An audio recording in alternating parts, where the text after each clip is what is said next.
Hey, what's up guys? We're back on our journey to try to find the new best decks in Clash Royale. Using your suggestions from the comment section, we're going to be testing a ton of new decks today to find if they're trash or treasure. I'm going to be rating every deck we play today, and I can't wait to find some new meta strategies. So let's go jump right into the action and assert dominance. A whole lot of love to everyone that's using creator code SirTag to support the channel. Whenever HR gets bored, he plays this log bait deck. Let's see how strong it actually is. This is the first time in my life that I've ever played Lumberjack log bait. And honestly, I don't think I would run it ever. Because Lumberjack, you know, it rages up win conditions. It allows your Ram Riders or Golem supporting cards to get a lot of value. But it also has to be near those cards so it can rage it up. If your Goblin Barrel's on the tower, the Lumberjack has to arrive at the tower too, which isn't necessarily going to be the best or most reliable way of having that happen. So I think it's just kind of out of place in this deck. I would probably run Bandit instead. However, the rest of the cards are very awesome. I love running guards. I love running Dark Goblin. I think those cards can maybe even carry this log bait deck to make it a bit better than most decks that you might be playing against. So I'm going to go for Lumberjack, and I'm going to go for guards on the left-hand side, and I'm also going to go for a Goblin Barrel here. And the reason why I'm playing so aggressive is I'm trying to bait out my opponent's arrows or small spells, so then they have nothing for the Dark Goblin or the Minion Horde. Oh my gosh. That was so unbelievably toxic.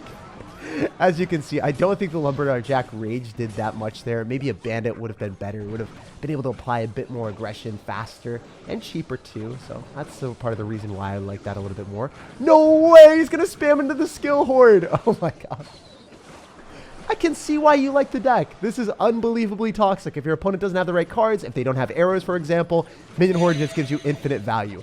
However, there is some luck-based proponent to it, right? If my opponent has arrows, zap, and miner with their Lava Hound deck, probably going to be a miserable time for me when I have a Minion Horde and a Dark Goblin. They're going to get annihilated. He hasn't even taken a single tower, and we have taken both of his. He's going for a Lava Hound again. You know what? I'm expecting him to go for a Skeleton Army here. So what I'm going to do is I'm going to Cannon Cart guards and then snowball in the Skeleton Army and try to 3-crown him. I'm not going to try to defend. If we go guards here, we can push the Cannon Cart too, so it moves a little bit faster. Where's the Skeleton Army at? Yo, I knew it!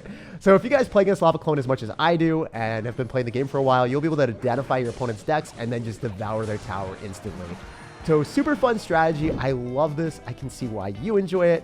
I think I'm going to rate it an 8 out of 10. The main thing I would change is substituting out the Lumberjack for a Bandit so it has a bit of a cheaper cycle and can be more aggressive. As I said, Lumberjack is way better with Ram Rider and Golem decks where it can actually rage up your big push, and sometimes it can rage up a Minion Horde, guards, and Dark Goblin, but your cards can just get removed by small spells. So it's going to feel super useless if you're raging up cards that just die to arrows. That's why I think Bandit would be a bit better, and even though this deck is really cheesy and fun, it could still be stronger. The concept of log bait bridge spam is incredibly unique, and it was a ton of fun to play. Shy's been playing this Golem graveyard deck for more than a year now. He says he likes it a lot, so let's see if I like it too. All right, so we've got Golem graveyard, probably one of the craziest card concepts that we'll see all day.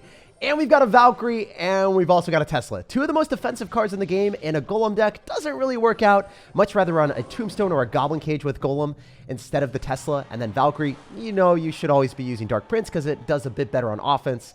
It will force out a lot more elixir from your opponent, and it arrives faster on your opponent's side of the map.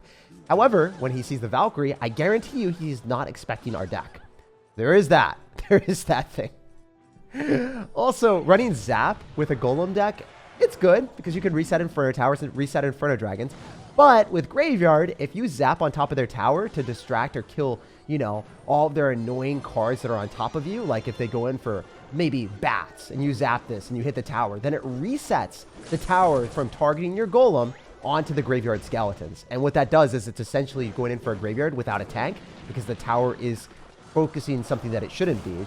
It should always be targeting the big tank, whether it's a Giant or a Golem, and if you use Zap in the wrong manner with this deck, then it's just going to hurt you. So make sure the only time that you're ever dropping your Zap is to either hit the bats and not hit the tower, or if you're wanting to maybe reset an Inferno Dragon or Inferno Tower. So we're currently winning the game, and I don't understand how. Maybe because he decided to go in for Royal Hogs into a Valkyrie at the start, so we had a pretty good elixir trade. But this deck is very crazy. You know what? I think at this point, as you guys can see, the cost of my cards are too high. I have a Valkyrie and I've got a Tesla. Both of them cost 4 elixir. When you drop a Golem in the back, you can't necessarily afford that. You would typically want like a Skeleton Army on this deck, maybe bats, stuff that you can defend a little bit cheaper, or just play super defensive until double elixir. But because he's going to end up having Royal Recruits and a cannon, I can't get to double elixir safe and sound. So that's why I'm playing way more aggressive. I go for a wizard at the river. Will this work out for us? I mean, there's no way, right? The skeletons are swarming him. Oh my gosh. You cannot be serious. I should not be allowed to win with this deck right now. This would be crazy. All right, we're going to go in for a log, and then we'll go in for a Valkyrie and the 2 Musketeers on the left-hand side. Definitely want to go in for a Tesla here as well. This is going to be a sketchy situation for sure. Can we pull it out? If I Valkyrie and then I Wizard, we might be able to win this one just because he's got so many cards that are, you know, susceptible to get damaged down by splash units. So we'll have to wait and see. I'm going to go in for a log to bounce everything back. No way. If I Golem at the river, I could actually win this game right now. With 23 seconds remaining, I don't think he's going to get back to Royal Hogs. And if I Graveyard, we could hypothetically take the tower. The fact that he's got cannon is making me actually scared. So I have no clue. I'm going to Fire Spirit on Skeletons. No. He already dropped Skeletons. Wait. We have a good shot at winning this right now. If I lug this back, we can damage down the Royal Hogs. No freaking way. Guys, Golem Wizard OP out here. So I'm going to be brutally honest with you guys. I think that this deck is maybe a 6.5 out of 10. There are a lot of changes that you have to make this actually competitively viable, and I got very lucky in that match. The surprise factor that Golem Graveyard gives can win you a ton of matches. If you want to run a similar deck that's played in the top 1,000 in the world, I highly recommend this Golem Wizard Graveyard deck. It uses a lot of the same cards that you do, but it's also played at 7,600 trophies. If you switch to this Golem Graveyard deck, it'd be an 8 out of 10 for me. It just has a much more cohesive card synergy. For instance, when I wanted to defend his split Royal Hogs, I couldn't because I didn't have enough elixir. But I could have split up a skeleton army in this deck and I would have defended easily. Also, minions are phenomenal at distracting and shutting down Inferno Towers and Inferno Dragons. Remember to only use your zap to reset Inferno Towers, Inferno Dragons, and don't hit your opponent's tower at all costs because it will probably cost you the game. If your opponent's tower starts to target your graveyard, it will be game over. Hey, Bling Reaper, I am still doing the series. Sometimes this one just takes a little bit more time to edit and create. So if you guys enjoy it and you want to see it more often, make sure to leave a like to support it. Also, can't wait to test out your Mortar fast cycle deck with Goblin Drill. Typically, we don't see decks with this fast of a cycle, so let's jump right into the action and see how good it is. All right, it is time to play the most aggressive Goblin Drill Mortar deck that I've ever seen. And we're playing against Miguel, so I'm going to go for the Drill and we'll see what's up. You guys already know the deal. If the Drill locks onto the tower and does a lot of damage, that's going to be a phenomenal start. And if they go in for anything like a Valkyrie in the later game, you can snowball it back and they get even more damage. But as you guys saw, we just got 500 damage, dropping a 4 elixir cost card, and he dropped, I don't know, a casual 8 elixir trying to defend 4 elixir and still took that amount of damage. Pretty unfair in my opinion. But Ice Spirit, so then the Musketeer isn't going to do anything to us. Oh my gosh. Wow, I love how aggressive this deck is. For real, I think this is one of the coolest decks that I've seen in a while. The only downside about it is I don't have any direct damage, so I think I have to make massive outplay potential in single elixir or just like outcycle my opponent's counters perpetually. And if I don't, then I'm probably going to get Rocket or Fireball or Minor Poison cycled, right? And I would just lose from that perspective. Hypothetically, also, if my opponent had Arrows Lava Hound, I kind of only have a Dark Goblin, so maybe that doesn't do so well because Mortar doesn't shoot up, even though it's got those oops and those ups. With the massive Mortar splash damage, it doesn't have that against Lava Hounds. So I'm going to go in for a Knight here in the back, and we're going to go straight into the Musketeer. Maybe can follow up with another Goblin Drill here on the right-hand side. So he's likely going to go for a Mini P.E.K.K.A here. We want to go in. Oh, wait, what the heck? Okay, this is Giant Graveyard. Was not expecting that. At least the Dark Goblin, as you guys are noticing, is targeting the Musketeer because of my placement. I can log, and then I can snowball as more skeletons start to accumulate, and then completely eviscerate everything and shut it down. That Dark Goblin is unreal. My goodness. It's going to stay alive. It killed the Musketeer, it killed the Giant, and then it also killed the bats and forced out arrows. That's why I think Dark Goblin is one of the best cards in Clash Royale right now. And I think it's going to carry this deck. It might just be a Dark Goblin cycle deck from the looks of things. I'm getting damage with it. I'm killing everything with it. It's fun. The only difficulty, again, is our opponent does have arrows in their deck. So he's going to go in for probably a skeleton army here. I will pre-log it because I'm expecting him to do it. He doesn't. He just goes in for a mini P.E.K.K.A. That's fine as well. It is what it is. We might be able to get a lot of damage with those goblins. I'm fully expecting him to go in for a graveyard, so I'm going to gear up with a mortar. I'm going to go in for a knight. And we want to go for skeletons on top of the giant so we can kill the giant a little bit faster. Something that most people don't do, but extremely important if you want to get the maximum value. I'm going to Ice Spirit on that one bat because it's not dying. Oh my gosh. Dude, Giant Graveyard is so annoying when they have arrows for your Dark Goblin. As you guys can see, over and over again, this man is getting value. I think pre-logging is probably the play, so I can guarantee that I take tower because he has to skeleton army this.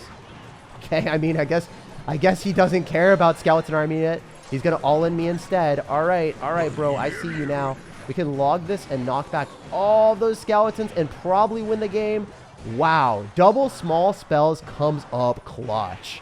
That was impressive. The ability to remove skeletons at all points with the snowball and log right when your opponent gets more skeletons on top of you, you can just afford another log or snowball to completely clean them up. This deck is incredibly strong, probably because Dark Goblin and Goblin Drill are two of the best cards in the game and carry it hard. You can cycle so many of them because of your 2-cost spells and your 1 elixir skeletons and Ice Spirit. Definitely the most fun deck of the day, and I'm gonna rate it an 8.75 out of 10. If you want to make it even better in the new meta because Mortar is going to get nerfed, I would put it in Inferno Tower. It gives you a better matchup against Lava Hound decks, and it would have melted the Giant without any worries. Because if your opponent's got Lava Hound arrows, unlike Giant arrows, you know, they arrow the Dark Goblin and then you have no defense. Whereas against the Giant, I was able to use my Knight, Skeletons, and other defensive units to clean it up. If you have Inferno Tower, that would alleviate all the issues, so I would definitely swap Mortar for Inferno Tower. And because you're losing the win condition of the Mortar, I would probably put Rocket in instead of the Snowball. You can bounce back your opponent's Valkyries the exact same way and double elixir with the Rocket on top of the Valkyrie, and it also acts as another win condition. Rocket does 591 direct damage to towers that no one can stop. Out of all of the cards in the game, I'm pretty sure that's the card that most pro players complain about. No one likes to get Rocket cycled. It makes a deck with Dark Goblin and Drill fast cycle that's already toxic just a bit more toxic. Derp Lord pushed to 500 in the United States using this Royal Recruit stack. All right, we got a game against Nick 2020. What's up, dude? We're gonna sauce out a good luck and we're gonna see what's happening. You guys already know the deal. When we're running Royal Recruits, I feel refreshed. This is one of my favorite decks to play in Clash Royale, and I've mained it for over 3 years. However, there's a little bit of an uncanny feature here, the Fisher Boy. It's not a card that you typically see with Royal Recruits. You'll typically see Goblin Cage, or maybe a Hunter and a faster cycle with Goblin Drill, but this guy has packed double small spells with the arrows and barb barrel, which I love because I hate losing against log bait. And obviously if you've got Fly Machine, which they can't necessarily kill because if they rocket it, it's going to be a -2 trade. And then you also have arrows and then barb barrel to eliminate their dark goblins and princesses. You're going to have a good time. So this guy's got Valkyrie and he's got Poison Electro Wizard. So he seems like he's got a pretty good matchup here. We'll see what happens. I'm going to go in for split up Royal Hogs and see if he goes in for a Bomb Tower or if he tornadoes. Ooh, he's going to go Baby Dragon. Oh, he's going to take a ton of damage. That's nice. Wow, Piggy's put in work, and you love to see it. So I'm going to go for Zappies. I think I want to split them up and just see what happens. Oh my gosh. Yeah, see, people don't expect Mother Witch with this deck. I think Mother Witch is one of those few cards in Clash Royale that can just straight up win you games because your opponent's not prepared for it. We're about to get an insane counter push coin. With the Fisherman as well, if he drops any high value target card, we can use arrows and then eliminate any distractions so the Fisherman can go and yoink Musketeers into our push. I love doing that. And I just haven't really thought about doing that with Royal Recruits, so maybe I should test that out and check that out for myself. Anyway, the guy is going to lose his Valkyrie for sure, and the Electro Wizard isn't going to give him too much value. Maybe only like 1 hit on my tower, which is worth it for me to take. Because the way that you build up big pushes with this deck is not necessarily going for Royal Hogs too often or going for Zappies here. You typically go Zappies in the back and then go Royal Recruits at the river. And the reason why you do that is if you go for Royal Recruits in the back, sometimes your opponent could bridge spam you at that exact moment and you won't be able to defend. And they can spell on the Royal Recruits, like using Log or maybe Earthquake or even Poison on them and get a lot of value. But they're not going to Poison on top of 2 Zappies on the tower. It's just not something they would ever do because they don't get value from it. So the Royal Recruits at the river is way better, so that's why you cycle your Zappies in the back for safety, and then also just a more solid offense overall. All right, so he used this Poison, remember, on the left-hand side, so he's not going to be able to get back to that in time. Oh my gosh, he's going to Graveyard me. Well, the good thing about this deck is we've got a fundamentally amazing way of cleaning up the Graveyard with so many small spells. And then a few arrows, well, if you go in for a Graveyard Freeze, we can just arrows it and have no problems. The only thing that I don't like about this is the fact that he's got Valkyrie. Because Valkyrie is a very defensive card, as you guys already know. It's really good against Royal Hogs, as you saw with the Graveyard game that we had in the last one. All right, I'm going to go in for a Fly Machine to snipe the Baby Dragon and then potentially sneak our way through as an alternative win condition. And then when he doesn't have his Valkyrie, because since he should drop his Valkyrie in the left-hand side, I'm going to go for Royal Hogs on the right-hand side. Is he just going to lose his tower in the left-hand lane? Oh my gosh, he's eating it like a snack. Holy dude, you're a wild child. So I need to go for Royal Hogs here so that he can't go all in with his P.E.K.K.A. push. That's what he's expecting on being able to do, so I'm not going to let that happen. And then we can go in for, oh my gosh, never mind. I just go in for Royal Recruits at the river so then he can't get a huge graveyard push rolling with us on the left-hand side. I'm going to fly machine here so we can kill the Valkyrie, so then again, it won't be able to tank for the graveyard. And then I'm going to go in for a Mother Witch, and then I'm going to follow up with a Barbarian Barrel right when he freezes. He should freeze any second. Oh my gosh, he activated King Tower. Yo, the Zappies on the right-hand side are going to put him out of his misery. And that was a very commanding win against Graveyard. I think having Fisherman in a Royal Recruits deck allows me to always be on offense, and I kind of like this version a lot more. The safety against bait decks with the double small spells, and then also the surprise factor of the Mother Witch can instantaneously win you games, or just give you a massive advantage that you're able to hold on for the rest of the match. So this deck has got to be an 8.5 out of 10 for me, a super solid Royal Recruit deck, and I can see why this works so well for you in the top 500. I'm definitely going to be experimenting with adding Mother Witch and Fisherman into my own Royal Recruits decks. Nahir needs some advice on his Mega Knight Lightning deck, and wow, does this thing look spicy. All right, bro, we got to talk about having a Lightning with a Goblin Drill deck. First off, Lightning is a phenomenal card with Ram Rider and Golem because it helps you break through buildings. Goblin Drill gets directly on tower, doesn't really work that well with it. Also, on top of that, Goblin Drill, it appreciates things that can knock back Valkyries and knock back things that are on top of it. So you would want to use Snowball, Fireball, Rocket, because it all has that knockback effect. But since I don't have that, and I Lightning on top of a Valkyrie, and it doesn't even kill the Valkyrie's going to stay killing my drill, which is not something that we want to see. So the Lightning is something that I would change, and I would swap out for either a Bandit or a Prince. Reason is, it would allow me to play way more aggressively with the deck, and it would allow me to do dual lane aggression. And also on top of that, you have phenomenal splash damage with the Mega Knight and the Dark Prince. So since you can remove bait cards, your Bandit or your Prince will probably give you a ton of value. So that's why I think that the Bandit or the Prince would just supplement the deck and have a much better synergy with it. Sure, Lightning could work in some situations. Like, let's say my opponent ended up having an Electro Wizard, and I wanted to remove it so my Inferno Dragon could get a lot of value. Or maybe they've got Archer Queen. But that's not necessarily how every game works. You don't want to play it based off of, like, matchups and be like, wow, that matchup was so satisfying. You want to be playing it about, okay, how does this work with my deck synergistically? Because that's something that will be in every single game. Matchups, you know, they come and go. You're going to have good matchups and you're going to have bad matchups. For instance, you would have a really satisfying matchup against Electro Wizard or Archer Queen, but then you'd have a very unsatisfying situation if you play against a Lava Hound deck with Minion Horde and you're like, wow, I guess my Lightning did nothing there. But the synergy with the Goblin Drill, that's in every single game that you play because that's what your deck is based off of. And the Lightning synergy, simply not there, Chief. Okay, so getting into this game, we are playing against someone with Hog Rider, and obviously I think that's a pretty good matchup for this deck since you have Mega Knight and Tornado. It is losable though, there is that, you know? We want a Lightning on top of the Musketeers more so than the Cannons, but if we can hit both things at once, that'd be optimal. We'll see what we can do. He's going to Ice Golem Kite, and we're going to Lightning on top of the Musketeers, so we can kill that and get some chip damage on the tower. Definitely with the Ice Golem out of cycle, that means that he can't necessarily go in for a Hog Rider very effectively because it's going to get shut down for a +1 Elixir trade with our Tornado, and no damage on our tower either. So Inferno Dragon's really good against anyone that has a control deck because a lot of times you can just snipe their buildings and snipe all their stuff with it if they're not ready, or you can get it onto the tower if you drop it off to the side and it sneaks its way through, which is extremely fun to do. So I think that I don't want to zap immediately because the Inferno Dragon isn't getting targeted. The Mega Knight is instead. So if I zap the tower, then obviously it would retarget on the Inferno Dragon, so I can't have that happen. I think I can go for an Ice Wizard here. The Inferno Dragon still is giving us absurd value. And then I'm going to Lightning on top of the Musketeer here. And then the Dark Prince is going to come through. I'm going to go for Drill. He's going to Ice Golem, of course. The Ice Wizard is on the tower, so I'm going to reset it with the Zap. I think everything's going to start targeting the Drill. Oh, it didn't work out. I was hoping that the Ice Wizard would stay on the tower for more damage, but it is what it is. He's going to go for Skeletons, and I think I want to slow roll Mega Knight in the back because I know that I can use Tornado if he goes in for a Hog Rider without any damage. I might go in for Inferno Dragon here if he decides to go in for a Hog Rider in that side. I think it would just be a little bit better. Oh, wait, what? Okay, yeah, I'm going to go Dark Prince instead since it will give me more counter push. Instead of using a Tornado, since I have already taken no damage on the left-hand lane and taken so much on the right, I want to get more units, so then it's going to be harder for him to deal with everything at once. If he messes up, then we can get a lot of damage here. I'm going to Lightning early on. We'll see what happens. If he decides to go for Skeletons, we could zap, or we could just zap with the Inferno Dragon on the tower anyway. I think that will give me some extra damage. Oh my gosh. Inferno Dragon on the tower for like 1 split second extra gives you ridiculous value. You'll love to see it. So I'm going to Mega Knight instead since it's going to give us more counter push potential. And I can Inferno Dragon afterward and then always drop it off to the side so he has to Musketeer to kill it. But then if he Musketeers, it gives us free Lightning value. He can't cycle back to a Cannon, so I think he's going to Ice Golem in front to try to body block the Goblin Drill. He's going to mess that up for sure. No, he actually has Golem in the back. Well played. Wow, I should have dropped that in the front. The one time that I mix it up, I actually screw myself over from it. But we'll lightning him out, and we'll walk away with a win.